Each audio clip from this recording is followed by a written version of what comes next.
título da nossa pregação: a ressurreição de Lázaro. Só ressuscita quem está o quê?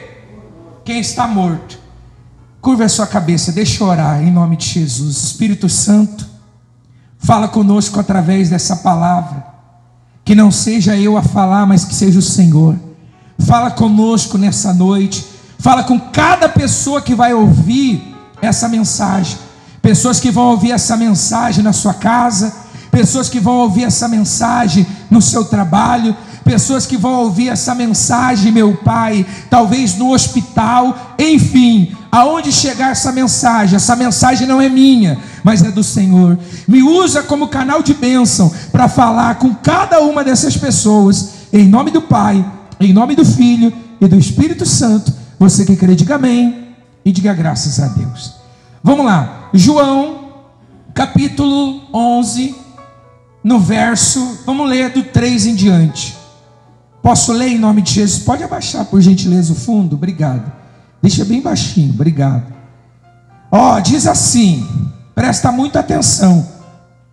Eu quero que você preste muita atenção para que você seja abençoado. Diz assim: mandaram, pois, as irmãs de Lázaro dizer a Jesus: Senhor, está enfermo aquele a quem amas. Ao receber a notícia, disse-lhe Jesus: esta enfermidade não é para a morte,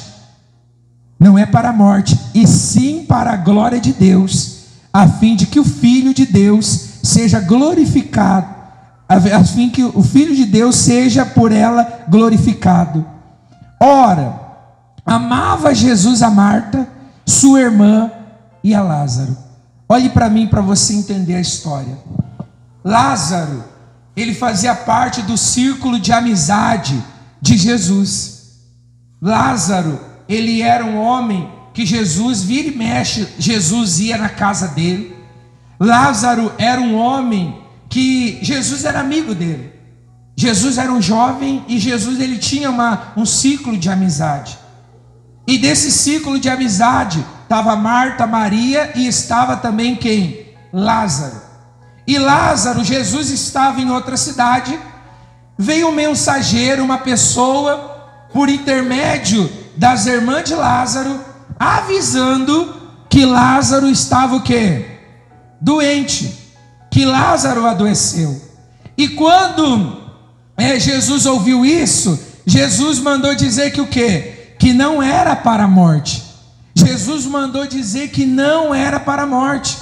Com outras palavras, Jesus mandou dizer que ele ia ser o quê? Curado. Ou ele não ia morrer em decorrência dessa o quê? Dessa enfermidade. Quem está entendendo, pastor? Ele não ia.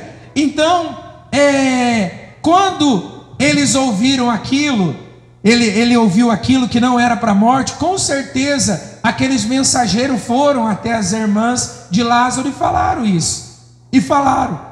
Uma das coisas que a gente aprende com esse texto, a primeira coisa, que nós temos que parar de perguntar por que isso, por que aquilo. Nós temos que parar. E nós temos que colocar no nosso coração, nós temos que perguntar, sabe o quê? Para que Deus está fazendo isso? Para que Deus está permitindo? A primeira coisa que eu aprendo com esse texto, eu tenho que aprender para que eu estou passando por essa situação, não por quê. Porque tem gente que fica cheio de porquê. Mas por que isso? Eu sou uma pessoa tão boa. Mas por que aquilo? Por que? Não, para quê? Porque tudo que acontece na nossa vida tem um propósito. A Bíblia fala que tudo, o que é tudo? Tudo é tudo.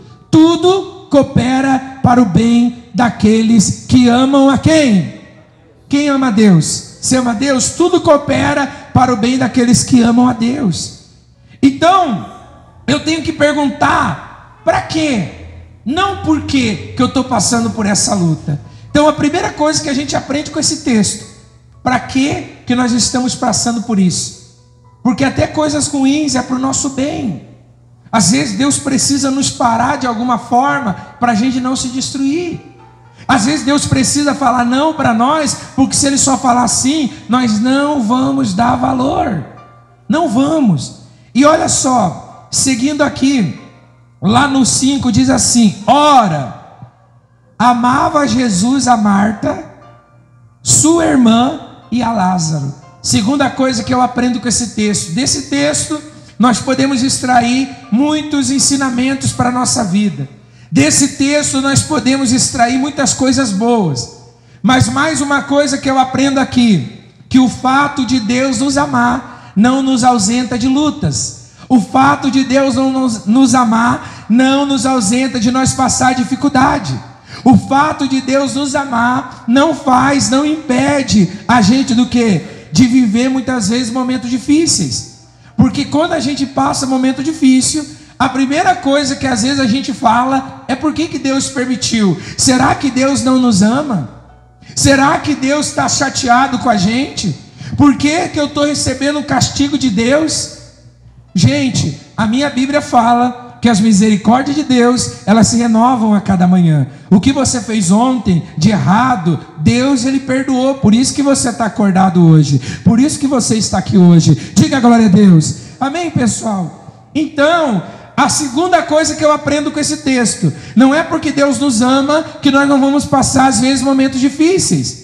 E os momentos difíceis, eles servem não só para a nossa fé crescer, mas também para o nome do Pai ser glorificado na nossa o quê? Na nossa vida. Quando uma pessoa que não é de Deus, ela é curada, a honra e a glória da cura vai para o médico, vai para um remédio, vai para um tratamento. Inclusive depois vamos até ouvir o testemunho da irmã lá, em nome de Jesus. Mas quando a pessoa ela é curada por Deus e ela entende que foi Deus, então a honra e a glória vai para quem? Então por isso que às vezes uma pessoa que Deus ama, que é um cristão, que está na presença de Deus, vai ficar doente. Às vezes a pessoa vai ficar doente. Eu me lembro que na época do Covid, muitas pessoas falaram: meu Deus do céu, como que pode o pastor e a missionária pegar o Covid? Eu e a minha esposa tinha pego Covid na época, eu me lembro, e as pessoas ficavam falando. E aí eu peguei e falei para Deus: Deus, o Senhor sabe o que faz. Como que a gente não ia pegar? Porque todo mundo parou, quem tinha condição parou. Nós ia no hospital, nós entrava e saía no hospital. Nós ia levar comida para pessoas que os filhos abandonaram. Nós ia fazer compra para pessoas, pessoal. Tinha pessoas que a gente chegava na casa. Teve uma senhora que o filho chegou a trancar ela dentro de casa. Nós ia lá, pegava, ela dava o dinheiro, nós ia lá, comprava comida para ela, fazia compra, levava comida para ela. Como que não ia pegar a Covid? Então, isso não foi para a nossa morte. Isso foi para a glória de quem? Para a glória de Deus. Então, mesmo que eu e você, a gente é amado de Deus, nós vamos passar por problemas. Jesus, ele disse o quê? No mundo tereis o quê? Mas tem de bom ânimo, eu venci o mundo. Diga glória a Deus. Aí diz mais. Vocês entenderam até aqui? Então, duas coisas que nós já tiramos desse texto. Você tem que perguntar não por quê, mas para que nós estamos passando por isso. Segunda coisa, você não é o fato de Deus amar você, Jesus te amar, que você não vai passar luta. Ah, eu estou na igreja, não vou passar luta. Isso é mentira. Isso é mentira. Talvez a pessoa que está me acompanhando agora, ela até saiu da igreja porque ela foi para a igreja com uma falsa ilusão que ela não ia ter luta. Todo mundo tem luta. A diferença é que dentro da igreja nós lutamos com a certeza da vitória. E a maioria das vezes nós vamos ter vitória. Por que eu digo a maioria? Porque se uma hora a gente não crê, a gente vai ter derrota. Mas graças a Deus a gente tem crido e vai ter vitórias. Porque a pessoa às vezes ela entende o seguinte: ah, eu vou para a igreja, vai ser um mar de rosa, eu não vou ter problema. Jesus não disse: olha, no mundo tereis aflição, mas pegue uma água de coco e fique. Não. Jesus disse: aquele que quer vir após mim, negue-se a si mesmo, tome a cruz. E quando Jesus falou isso, cruz era sinônimo do quê? De morte.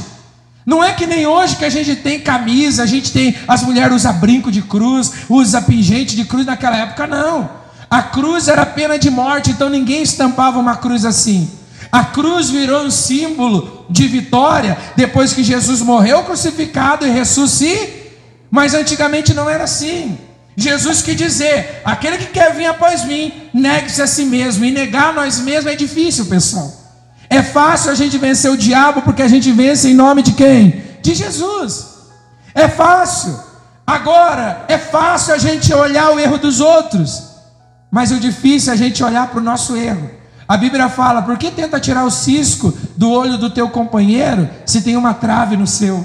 Primeiro tira a trave do seu, depois você tira o cisco do olho do seu, o quê? Da outra pessoa. A gente tem uma facilidade muito grande de olhar para a vida das pessoas e ver o erro das pessoas, mas a gente nunca está errado. E a gente tem que entender que muitas das vezes o erro não são nem as pessoas, o erro somos nós. Então vamos continuar aqui. Olha só, continuando. No 6. Quando, pois, soube que Lázaro estava doente, ainda se demorou 2 dias no lugar aonde? Olhe para mim. Jesus, quando soube que Lázaro ele estava enfermo, doente, ele demorou 2 dias. As coisas de Deus não são na minha hora, não são no meu tempo. Imagine Marta olhando toda hora, Maria olhando toda hora para a entrada da cidade, não vendo tumulto, não vendo Jesus chegando. E ela falando: eu acho que Jesus não vem. E daqui a pouco, nesse meio tempo, você vai ver comigo aqui, nós já vamos ler que Lázaro morre. Lázaro morreu. Jesus disse que aquela enfermidade não era para o quê? Para a morte, mas Lázaro acabou morrendo. Agora imagine como estava a fé e como estava a cabeça de Marta e Maria e as pessoas da sua volta. Poxa, Jesus vira e mexe, estava aqui. Quando era para ele vir fazer um lanche, ele estava aqui. Com outras palavras, às vezes até quando não era preciso, ele estava aqui, porque ele era um homem. E agora que nós precisamos dele, faz 2 dias e ele ainda não veio. Não é essa a sensação que você tem às vezes? Parece que tem horas que você ora e você quer as coisas para ontem. Só que não é do teu tempo, não é no meu tempo, é no tempo de quem? Não é no nosso tempo. Fala para esse irmão que está do teu lado: não é no seu tempo. Fala para ele aí: não é no nosso tempo. Diga glória a Deus. É no tempo de quem? É no tempo de Deus. Deus tem o tempo certo das coisas. Ah, pastor, mas eu estou desanimado porque não aconteceu hoje. Quem disse que era para acontecer hoje? Se é para acontecer hoje, não tem nada que pare. Pode todo mundo falar que não vai acontecer, mas se é para acontecer hoje, se Deus quer que aconteça hoje, acontece quando? Hoje. Mas se Deus não quer que aconteça hoje, não vai acontecer. Ou você acha que Deus se enganou e mandou a bênção para a casa da tua vizinha? Ou você acha que Deus se enganou e errou o endereço da tua vida? Deus não erra, Deus é justo, Deus é tremendo. Diga glória a Deus. Amém? Então a terceira coisa que a gente já aprende no começo desse texto é que Deus tem o tempo dele. E o tempo de Deus não é como o meu tempo. O tempo de Deus não é como o seu tempo. Às vezes nós queremos colocar a carroça na frente dos bois. Nós queremos fazer as coisas do nosso jeito, pela nossa cabeça. E não é assim. Eu não tomo decisão nenhuma sem antes orar. Esses dias mesmo atrás, alguns meses atrás, eu tive que tomar uma decisão. E o irmão ficava no meu pé: e aí, pastor, e aí? Estou orando ainda, irmão. Não, pastor, mas é só o senhor falar assim. Não, não é só eu falar assim, eu estou orando. E Deus ainda não me confirmou, eu vou orar. Quando eu orar, e aí tá. Quando chegou no final, Deus falou para mim: não faça isso. Eu falei para o irmão, não vai dar. O irmão ficou bravo. Ah, pastor, mas era só o senhor falar assim, o senhor dificulta as coisas. Não, não é que eu dificulto. Deus falou para não fazer. É muito bom quando você ouve a voz de Deus. Ouça a voz de quem? De Deus. Amém, pessoal? As coisas vão acontecer no tempo dele. Diga glória a Deus. Então quando ele soube, ele ficou ainda mais 2 dias lá. No 7, depois disse aos seus discípulos: vamos outra vez para a Judéia. Disseram-lhe os discípulos: mestre, ainda agora os judeus procuravam apedrejá-lo, e volta para lá. 9, mas respondeu Jesus: não são 12 as horas do dia? Se alguém andar de dia, não tropeça, porque vê a luz do mundo. Mas se andar de noite, tropeça, porque nele não há luz. Aí diz mais: isso dizia, e depois lhe acrescentou: nosso amigo Lázaro adormece, mas vou para despertá-lo. Olhe para mim. Jesus usou a morte como adormecer. Tem um versículo que fala, Paulo fala, aquele que já é a hora de a gente despertar do sono. Tem pessoas que, espiritualmente falando, elas estão mortas espiritualmente. Como que eu sei, pastor, se eu estou morto espiritualmente? Se você não ora mais, se você não lê a Bíblia, se você não jejua. O que é jejum, pastor? Jejum é regime? Não. Jejum é comunhão com quem? Com Deus. É você renunciar aos minutos para você ficar ali em consagração, ficar ali lendo a Bíblia. Eu não consigo dormir nem um dia sem orar. Todo dia que eu acordo feliz, eu acordo, sabe, agradecendo a Deus. Eu acordo falando com Deus, eu acordo, meu Deus, o Senhor sabe de todas as coisas, que hoje eu venho a vencer o meu eu, todos os dias. Porque isso é o quê? Isso é comunhão com quem? Com Deus. E às vezes, quando uma pessoa dorme, ela está fazendo o quê? Nada. Uma pessoa que dorme não está fazendo o quê? Nada. Em exceção, algumas pessoas que têm insônia ou sonâmbulo, que começa a se mexer, que daí já é um problema. Não, na verdade, já é um problema. Mas naturalmente a pessoa que dorme não está fazendo nada. Então, se você está dormindo espiritualmente você não está fazendo nada. Você não ora mais. Tem gente que só ora dentro da igreja. Tem gente que só ora. Eu estou falando lá no devocional, as orações que a gente faz aqui pelo YouTube. É uma oração só para lembrar você de orar, mas você não se limite nessa oração só. Ora mais, ora na tua casa, ora quando você está no trabalho, ora quando você for comer, agradeça a comida. Agradeça, porque você começa a ser grato a Deus e você começa a atrair o favor de Deus para a tua vida. Porque imagine só, você pega e teu filho está precisando de ajuda por uma matéria da escola, daí você começa a ajudar e ele começa a reclamar, ele começa a falar que você não sabe o que você está falando, você faz o quê? Então, meu filho, faz você. Mais ou menos assim é Deus. Deus, ele te dá tudo, daí você reclama da chuva, reclama do tempo, não agradece o ar. Sabia que esse ar que você está respirando é Deus que está fazendo você respirar? Quem sabia disso? Tem pessoas agora que estão entubadas nos hospitais porque ela não está conseguindo respirar sozinha. Esse coração batendo é Deus que está fazendo. Então nós temos que ser grato a Deus. Diga glória a Deus. Seja grato ao Senhor para que o Senhor possa abençoar a sua vida em nome de Jesus. Amém, pessoal? Diga glória a Deus. Vamos continuar lá. Olha só. Então nós temos que despertar. Hoje é o dia de despertar, ressuscitar a nossa vida espiritual. 12. Disse-lhe, pois, os discípulos: Senhor, se dormes, está salvo. Os discípulos não entenderam. Se dorme, está salvo. Jesus, porém, falava com respeito à morte de Lázaro. Mas eles suponham que tivesse falado a repouso do sono. Então Jesus lhe disse claramente: Lázaro. Mas Jesus não disse que ele não ia morrer. Agora Jesus está afirmando aqui que Lázaro tinha morrido. Aí diz mais: e por vossa causa me alegro de que lá não estivesse. Ou seja, Jesus disse assim, ó, Lázaro morreu, mas eu estou alegre de não estar lá. Aí até aqui, se você ler o texto até aqui, você vai falar assim: meu, Jesus falou que ele não ia morrer, e ele morreu. E daqui a pouco Jesus falou que se alegrou dele ter morrido. É porque o desfecho dessa história, Deus sempre tem o melhor para nós. Por isso que você tem que confiar em Deus. Tem coisas que parece que estão dando errado na tua vida, mas é um propósito de Deus para te moldar no caráter dele, para que ele possa fazer grandes coisas na sua vida. Diga glória a Deus. Aí diz assim, ó, olha só. E por vossa causa, diz assim, ó, e por vossa causa me alegro de lá que não estivesse, para que possais crer, mas vamos ter com ele. Jesus já sabia que ele tinha morrido, e Jesus disse: eu me alegro por não estar lá, mas isso aconteceu para que vós creiam. Agora vamos lá ter com eles. Aí diz assim, ó, então Tomé, chamado Dídimo, disse com os discípulos: vamos também nós para morrermos com ele. Chegando, Jesus encontrou Lázaro vivo. Está escrito assim? Lázaro já o quê? 17. Já sepultado havia 4 dias. Olhe para mim, uma pessoa sepultada há 4 dias, naturalmente ela já vai estar passando por um estado de decomposição. O corpo dela já vai estar apodrecendo. Existe estudo que fala que até o cachorro demora mais tempo para apodrecer do que o homem.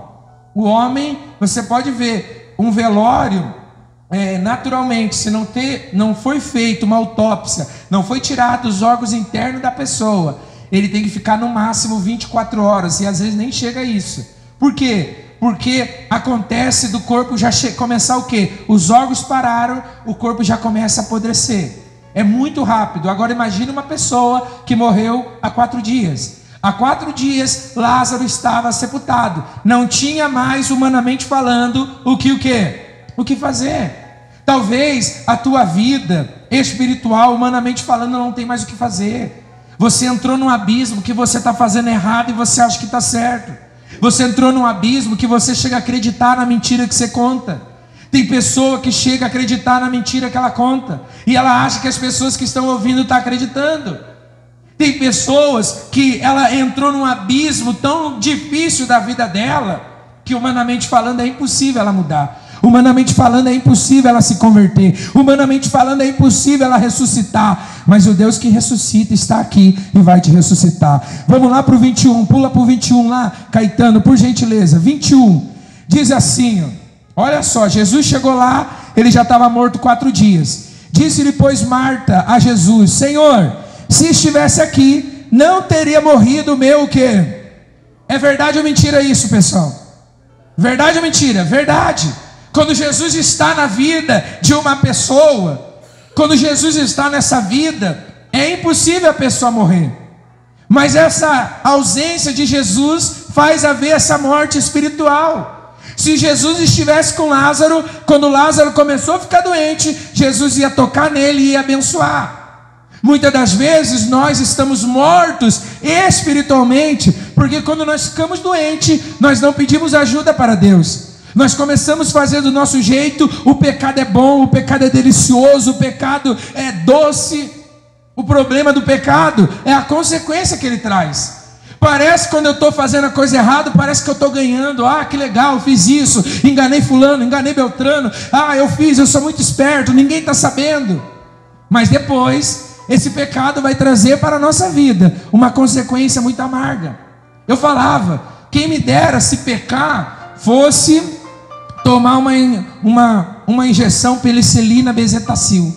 Eu seria uma pessoa que nunca ia pecar. Por quê? Porque é terrível essa vacina, é ou não é? Mas pecar é bom, pessoal. Pecar é doce, pecar é atrativo. O diabo nunca vem com tridente na mão, com chifre, dizendo eu sou diabo. Ele vem em forma daquilo que você gosta.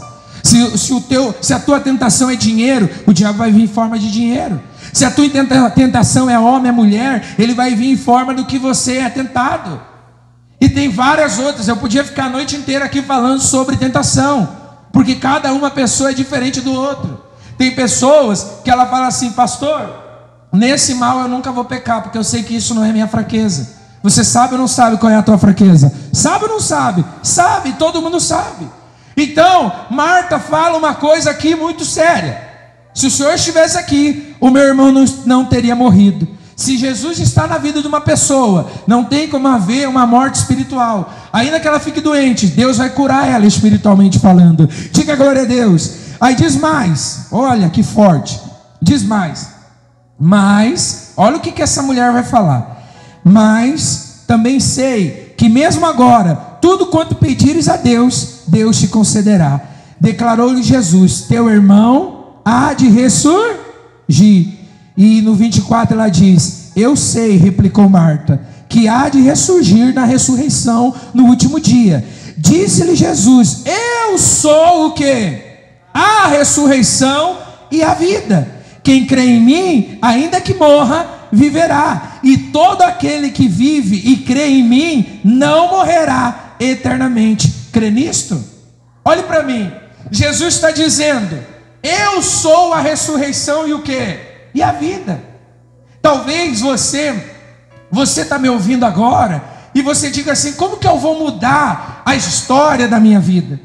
Como que eu vou mudar? O que você precisa não é de um casamento, não é de um dinheiro, não é de uma casa nova. O que você precisa é de Jesus. Eu não estou falando que você não vai lutar por essas coisas, mas às vezes a pessoa coloca toda a alegria em alguma coisa. Se eu comprar esse carro eu vou ser tão feliz. Às vezes esse carro pode vir na tua mão e começar a dar problema. Verdade ou mentira? Quantas pessoas, eu estava vendo várias pessoas que compraram às vezes carro zero. Eles compraram o carro zero, para você ter uma ideia, o carro zero deu problema. E aí eles colocaram tanta expectativa. Teve gente que não tinha carro, depois que teve carro, começou a vir junto com o carro. Traição, mentira, engano. Então você e eu precisamos entender, de uma vez por todas, que Jesus é o que a gente precisa. Jesus é a ressurreição e a vida. Deixa eu tomar um golinho d'água aqui. Jesus é a ressurreição e o quê? Graças a Deus. Olha para mim. Se Jesus é a ressurreição e a vida, Ele é tudo para nós, é tudo que nós precisamos. Não, eu preciso ser promovido lá no meu trabalho para que eu tenha mais alegria. Se você não tiver alegria na posição que você está hoje, amanhã piorou. Quem entende o pastor? Então vamos continuar aqui para você entender, em nome de Jesus. Vamos lá agora para o 11, no verso 34, para mim acabar aqui, em nome de Jesus. Vamos lá, 11:34, diz assim: Jesus perguntou, onde está sepultado? E eles lhe responderam, Senhor, vem e o que? Vê. No versículo 35, Jesus fez o que? Chorou. Um versículo para dizer que Jesus o que? Chorou, ponto. Jesus chorou, ponto. Jesus não ficou se lamentando, porque tudo isso fazia parte de um propósito de ressurreição. Diga glória a Deus. E aí olha o que diz aqui, continuando, 36. Então disseram os judeus, vede como amava. Mas alguns objetaram, não podia ele, que abriu os olhos do cego, fazer que este não morresse? Agitando-se novamente em si mesmo, encaminhou-se para o túmulo, e era este uma gruta, e cuja entrada tinha posto uma pedra, e disse-lhe, então ordenou Jesus, tirai a pedra, e disse-lhe Marta, a irmã do morto, Senhor, já cheira mal, porque é de 4 o quê? Essa mesma Marta lá atrás disse que tudo que Jesus pedisse, Deus responderia. Aí Jesus pediu para tirar a pedra, ela disse, Senhor, já cheira mal, porque é de 4 o quê? Olha como que as pessoas oscilam na fé. Tem pessoa que um dia ela está crendo, tem outro dia que ela não está crendo. Ou às vezes ela crê no milagre só para a vida dos outros, e ela não crê no milagre para a vida dela. Aí disse mais assim, respondeu-lhe 40, respondeu-lhe Jesus, não te disse eu que se creres verás a glória de Deus? Eu aprendo outra coisa aqui, olha só, eu aprendo outra coisa. Se você crer, você vai ver a glória de Deus. E o que é crer? É confiar, é acreditar. Você vai viver uma vida espetacular nessa terra, e você vai ainda ver a eternidade com Cristo. Diga glória a Deus. Vai viver a eternidade com Ele. Aí no 41 diz assim, o que diz no 41? Então tiraram o que? A pedra. E Jesus, levantando os olhos ao céu, disse, Pai, graças te dou porque me ouviste. Aliás, eu sabia que sempre me ouviste, mas assim falei por causa da multidão presente, para que creiam que tu me enviastes. E tendo dito isso, chamou em alta voz, Lázaro, vem para... E saiu aquele que estivera morto, e tendo seus pés e mãos ligados com atadura, e o rosto envolto no lenço, então lhe ordenou Jesus, desatai-o e deixá-lo o quê? E olhe para mim, Jesus pediu para que tirasse a pedra. Coloca para nós o título lá, Caetano, por gentileza. O túmulo era mais ou menos parecido com esse aqui, mais ou menos parecido com esse que você está vendo aqui na foto. Jesus mandou que removesse a pedra, e quando eles removeram a pedra, antes de Jesus chamar Lázaro, para que crescesse a fé daquelas pessoas que estavam na volta, Jesus falou o quê? Jesus pegou, olhou para o céu e deu graças a Deus. E ele falou, Pai, eu sei que sempre me ouviste, E primeiro ele agradeceu porque ele tinha ouvido. Eu sei que sempre me ouviste, isso eu falei para que creiam que me enviaste. Depois ele falou: Lázaro, vem para fora. E Lázaro saiu, já cheirava mal, estava envolto, ele estava todo envolto. Ele mandou desatar ele e mandar ele ir. Diga glória a Deus, amém. Jesus te trouxe aqui nessa noite para desatar tudo que está atado na sua vida, amém, pessoal. A quinta coisa que eu aprendo com esse texto, que eu queria que você colocasse no teu coração. A quarta coisa é: se creres, verás a glória de Deus. E a quinta coisa é: tirai a pedra, obedeça. A pedra talvez seja uma mágoa que você tem. A pedra talvez seja um pecado. A pedra talvez seja mentira. A pedra talvez seja um engano. Sabe? A pedra talvez seja algo que para você é algo simples, mas que está destruindo o teu relacionamento com Deus. Talvez seja algo que você esteja assistindo. Você tem que cuidar até o que você assiste. Pastor, eu tenho que cuidar até o que eu assisto? Sim, até o que eu assisto. Você está assistindo essa mensagem? Você tem que abrir a sua Bíblia e ler se realmente eu estou pregando o que está escrito aonde? Na palavra. Porque tem muitas pessoas na internet falando de Jesus, mas falando de Jesus do jeito dela e não do jeito que está escrito aonde? Na palavra. Então você tem que entender. Você veio na igreja, ouviu a palavra, chega na tua casa, relê, lê, peça direção para Deus, obedeça. Porque se você obedecesse, aqueles homens não tivessem tirado a pedra, não houvesse tido uma movimentação da parte daqueles homens para tirar a pedra, o milagre não teria acontecido. Você quer a ressurreição na sua vida? Tira essa pedra que está te atrapalhando de você sair desse túmulo. Tira essa pedra que está atrapalhando você de ressuscitar espiritualmente. Ah, pastor, essa pedra é uma amizade. Tira essa amizade. A Bíblia não diz: se os teus olhos te faz pecar, arranca e joga fora. Não é para você tirar o teu olho, é para você o quê? Ser radical. Jesus, ele foi radical quando ele disse assim, porque ele quis dizer o seguinte: tudo que te atrapalha, tira da tua vida. Tira da tua vida. É a amizade, tira essa amizade. Sabe, é o engano, tira esse engano. É a mágoa, tira a mágoa. É o ódio, tira o ódio. Diga glória a Deus. Nós vamos ter o batismo nas águas. Nós vamos ter. Provavelmente, eu estou esperando, eu não chamei ainda vocês, porque o lugar que a gente faz está muito cheio de água. Está muito cheio. Então, a gente precisa esperar abaixar um pouco. A irmã falou que talvez em janeiro já esteja melhor. Aí, eu estou vendo direitinho a data e a gente vai se programar. A gente ia fazer agora em dezembro, não vamos poder fazer em dezembro, porque está muita água ainda mais com essa chuva, está muita água e é por uma questão também de segurança. Diga glória a Deus. Que a gente não faz dentro da igreja, nós temos um lugar para fazer. Talvez você está na igreja e ainda você não tomou uma atitude de se batizar. Você não procurou se informar como que eu faço para me batizar. Talvez essa é a pedra que está impedindo de você ressuscitar. Se batiza, viva uma vida com Deus, viva uma nova história, viva uma nova vida, para que assim Deus possa abençoar a sua vida. Diga glória a Deus. Fica de pé no seu lugar em nome de Jesus. Houve a ressurreição na vida de Lázaro. Por que houve essa ressurreição na vida de Lázaro? Houve a ressurreição na vida de Lázaro, porque Lázaro, as pessoas que estavam na volta dele creram, acreditaram, tiraram a pedra. E quando eles tiraram a pedra, houve essa ressurreição. Deus vai ressuscitar a sua vida hoje, mas você precisa, em nome de Jesus, tirar essa pedra, em nome de Jesus. Amém, gente? Glória a Deus, glorifica bem forte.